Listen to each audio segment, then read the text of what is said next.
We're going to talk now to Christian Wolmar, who's the UK's leading transport commentator, currently, incidentally, campaigning to run for Labour mayoral candidate. Good evening, Christian. Good evening. Now, I know you to be a big fan of the railways, so are you expressing some doubts about HS2? Yes, I have done all along, actually, despite, and maybe possibly because I'm a fan of the railways. And that's because really, as Lord Mandelson spoke out about it, it just doesn't stack up, you know. And particularly now that the cost has actually gone up to something like £50 billion, including a rolling stock. You know, we really have to have a fresh look at it and wonder, you know, is this doing the job? I mean, Angie Bray gave a brave justification for it, but it didn't really, her argument didn't really add up, because she said, well, the London to Birmingham line is terribly overcrowded, it needs relieving. Actually, it's not that overcrowded when you take those Virgin trains. And indeed, there is room for more trains or longer trains on the line if it's managed properly. And there's lots of other lines, as Alistair Darling pointed out also recently, there's lots of other lines, particularly for London commuters, which could really do with a lot more capacity before the London to Birmingham one. So why do you think all the main parties are still remaining in favour of this then? Well, I think they want to be seen, as Angie Bray was pointing out, they want to be seen as modernising, as, you know, looking to the future and being excited about it. They've all got behind this rather dodgy project without properly examining the facts. And, you know, the facts are that it is not environmentally friendly. It won't get people, stop people from flying, or actually most of the people using it will either have been travelling by train already, or a few will come from cars, and some will be regenerated journeys.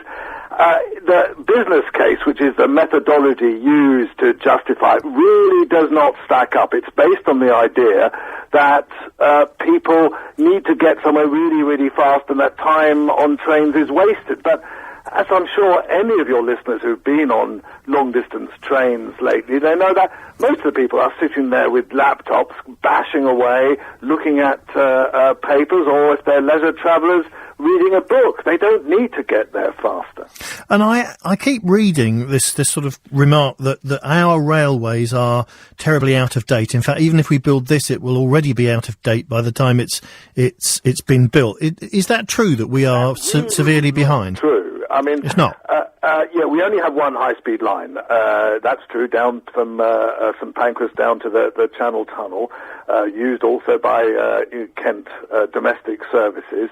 But, you know, we have a pretty modern railway by European standards, and the trains go, you know, they're the fastest trains in the business apart from high-speed lines, really. You know, they go 125 miles an hour. You get to Manchester in just over 2 hours. You get to Birmingham in 80 minutes. I mean, it's you know, a very efficient service. And what's more, where we're better than our foreign counterparts is that we have very good frequencies. So, you know, there's 4 trains an hour to Birmingham, 3 to Manchester, that sort of thing, you know, really provides an efficient service. What the problem is the pricing.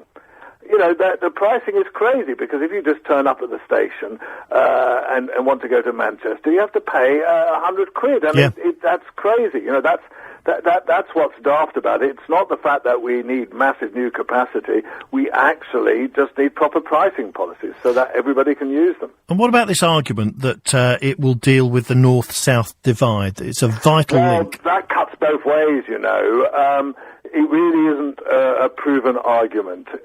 One can say, well, it'll actually benefit London at the expense of the smaller cities in the north, and there have been studies into this on other rail lines, like the Madrid-Seville line, for example, one of the earliest Spanish high-speed lines, or they've looked at the effect of places like Lille, and they found that actually the smaller cities don't necessarily benefit as much as they hope for, But of course, the big city does benefit, and therefore, we get even more concentration down in London. And that will, I'm not against that. Obviously, as somebody who wants to be mayor, I like things happening to London, but I don't think this is the right thing. And indeed, the most damaging effect is not actually on the Chilterns, which, I think most of it will be in Tunnel and so on, but will be in Euston. Now, not many people know this, but there'll be 600 perfectly good homes that will be demolished. And, that strengthened my argument against it when I went along there, spoke to the local people, looked at the sort of housing that is going to be demolished,